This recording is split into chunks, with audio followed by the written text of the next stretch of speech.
And now we're looking at everything on a global scale, and that really changes the game, because YouTube isn't just used by people in the United States. It's used all over the world. And if you ask me, that makes it a commons, like the environment. It's something that we're all responsible to maintain. But look, the difference between corporations and governments is becoming increasingly obsolete, and you can see this in all kinds of ways. People have remarked about how Bill Gates' personal fortune is larger than the gross domestic product of some small countries. Well, that really says something. It really there's a lesson to be learned from that. And when you're talking about a corporation like Google that has deep ties to the NSA, deep ties to the CIA, deep ties to the State Department, okay, they might as well be a branch of fucking government. They're working hand in glove with the United States government to censor political speech over here. They're working hand in glove with the Chinese government to censor political speech over there. They like I said in my video that you're replying to in the first place, they've been condemned by numerous non-governmental organizations like Amnesty International, like Reporters Without Borders, like Human Rights Watch, for censorship and human rights violations, and that really says something. Now, I am not going to be trapped by a false dichotomy between corporate and government, between private sector and public sector, that leaves me stuck in the middle. Because that's what's going on here. You know, Governor Jesse Ventura famously remarked that mainstream politics in the United States is like professional wrestling, because when the cameras are on, the Democrats and Republicans pretend that they hate one another, but behind closed doors, they're the best of friends. Well, it goes a little deeper than that. The same thing can be said of the false dichotomy between the public sector and the private sector.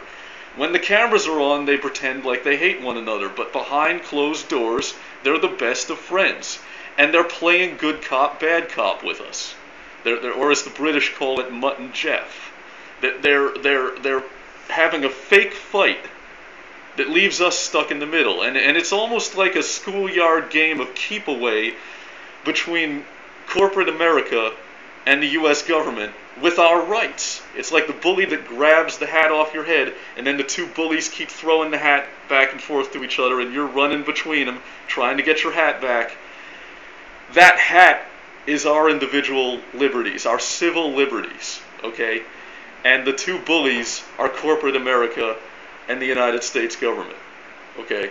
Or if you want to widen the analogy out, corporations in general and governments in general, because we're not just talking about the U.S. anymore.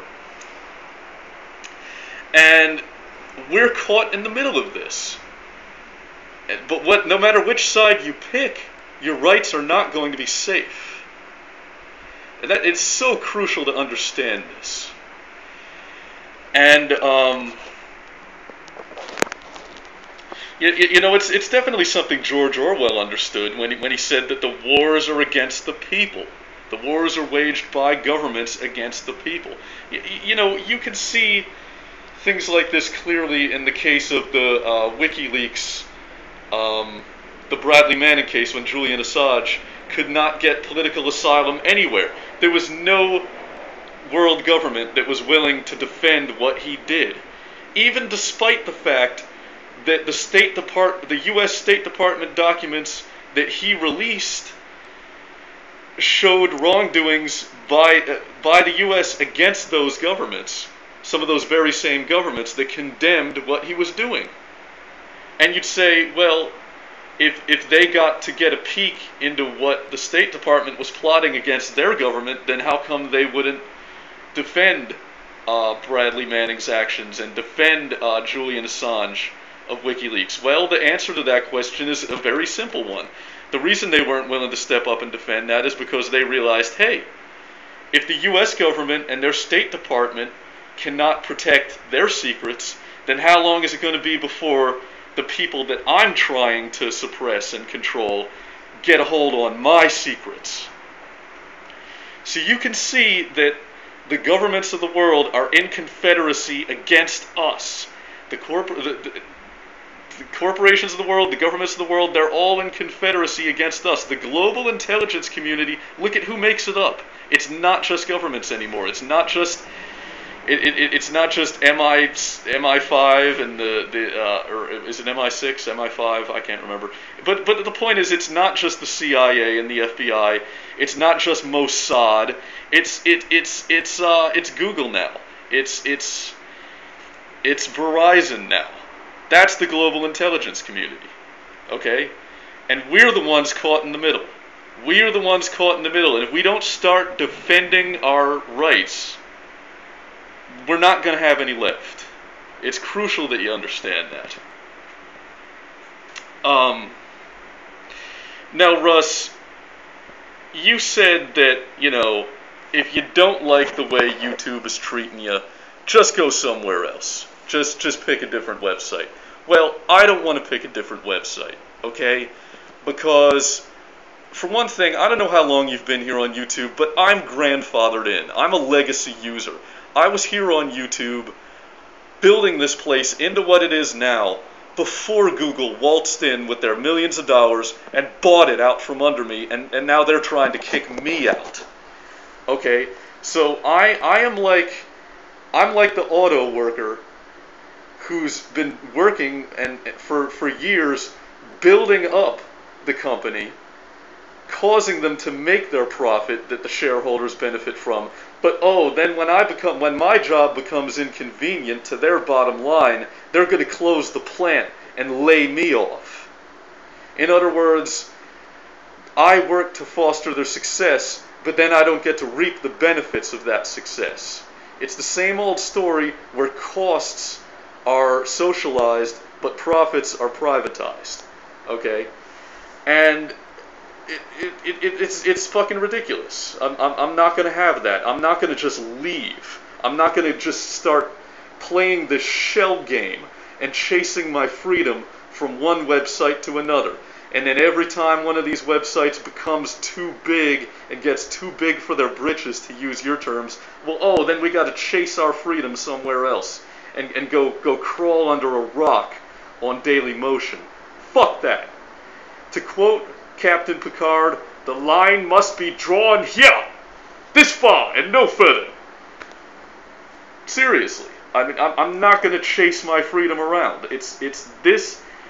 I fucking helped to build YouTube into what it is. I am a stakeholder, and I don't give a fuck about shareholders.